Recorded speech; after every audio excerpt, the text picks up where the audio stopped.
দাদা তোমার বয়স কত? আমার এজ 30, আমার এজ আই জাস্ট টার্নড 29, 29। বাহ, দেখলে বোঝাই যায় না। ও তাই? ওই একটু এক্সারসাইজের হালকা ডায়েট। না না, দেখলে 35 মনে হয়। বাহ, দারুণ দারুণ কমেডি করে, দারুণ সেন্স অফ হিউমার তোর। সুপার। 3 বছর আগেও তো তোমার বয়স 29 ছিল না? এই জন্য বলি পড়াশোনা কর। মানে 29 - 3 29 হয়।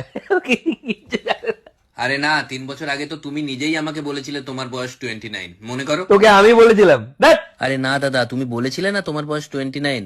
এখানেই তো তুমি বলেছিলে, তুমি এখানে শুয়েছিলে। হ্যাঁ মনে দাদা, করো? তুমি বলেছিলে তো, তুমি বলেছিলে না 29।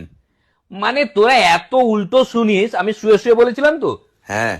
26 বলেছিলাম, শুয়ে বলেছিলাম বলে 6টা ঘুরে গেছে, 29 হয়ে গেছে তোরা শুনিস। তাহলে এত উল্টো শুনিস আচ্ছা, কেন? তাহলে তুমি কোন বছর জন্মেছিলে, তোমার ইয়ার অফ বার্থ বলো। এদিকে 25, ওদিকে 4, মানে 96। 96।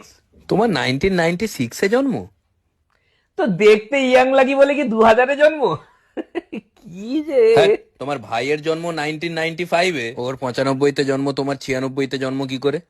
অ্যাকচুয়ালি আমার ভাই আমার থেকে বড়। ভাই বড়? কেন, কি করে? কেন, ও আগে জন্মেছিল, কোনো সেন্স নেই নাকি এর? আরে ভাই কি করে বড় হয়? ওকে তো তুমি ভাই বলে ডাকো নাকি? তাহলে ভাই বলো কেন? আরে ওর নাম ভাই। দাদা তোমার